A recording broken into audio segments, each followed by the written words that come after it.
This is Arthur, and this is the White Room Chronicles. If you find yourself in Lincoln, one down and lonely day, ask someone for Sinsel Street, and there you'll find your way. If your soul's in need of nourishment, then people take this tip. There's a guy next to the market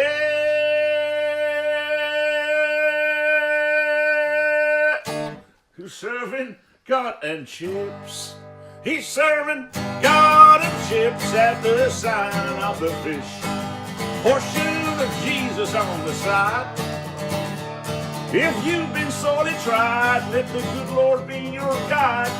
The door to salvation's open wide. Hello, I'm Arthur. I come into the White Room Gallery on an irregular basis, depending on what I'm doing. And I'm from London originally, but I've lived in the North East for a long time, over in Hawkwhistle mainly, in Northumberland.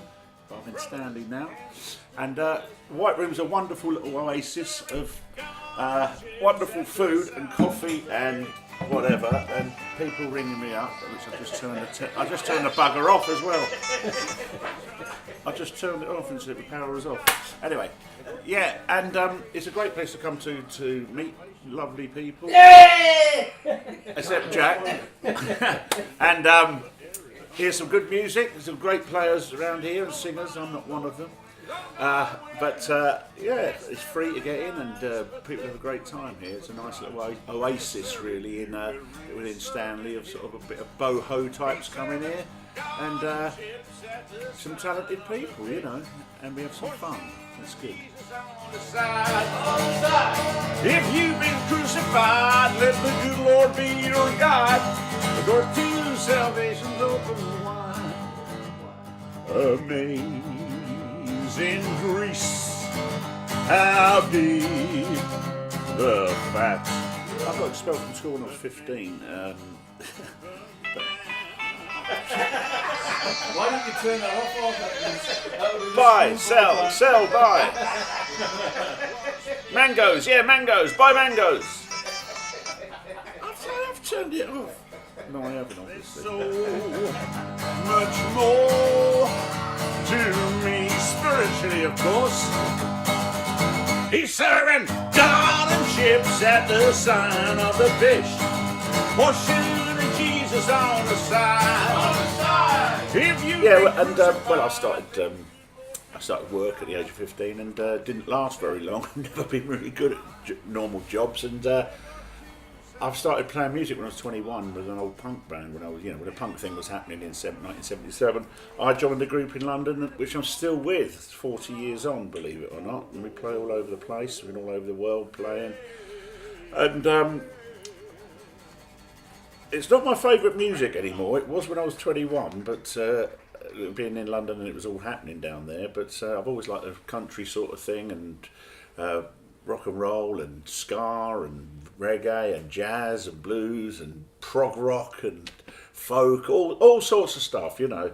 So I'm very eclectic in my musical likes, and I've written quite a number of songs in the countryish vein, and made a few records and under the name Big Aunt Peters. And I was with a band called the Blubbery Hellbellies for a long time, doing about 200 gigs a year all over Europe and whatever. So I've done some very heavy concert, gigging in my time. And I still only do about 60 gigs a year now. We don't schlep about in the van at our age, over 60s. We're fed up with all that now. We just do gigs in Britain and then fly in, fly out gigs when they pay for us to go elsewhere. And we're going to Poland next month, which is... I'd rather be going to the Caribbean, because it's like Poland here at the moment with all the snow, isn't it? But I'm sure it'll be fine. We met at the Roxy. It was so long ago. She said she liked the Lurkers.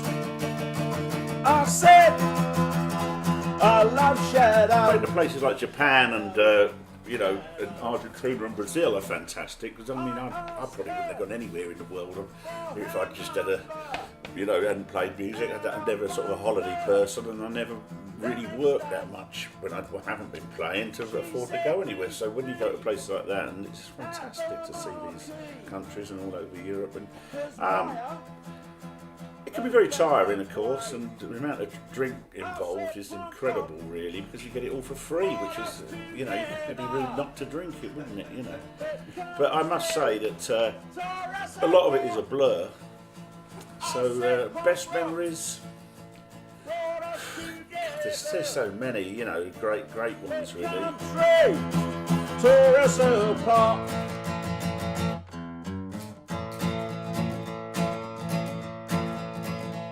We soon moved in together, and we're happy for a year.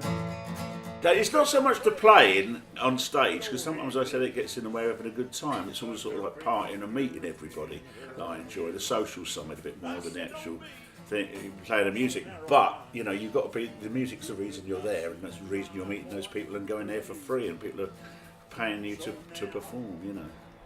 So yeah, it's more the social aspect of it, really. We've played some very, very big gigs in front of 40, 50,000 people at festivals, and that obviously not in our own right. We were not there really for us. We were quite low down the bill, and yeah, it's quite daunting to play in front of that many people. Brought us together, but country tore us apart.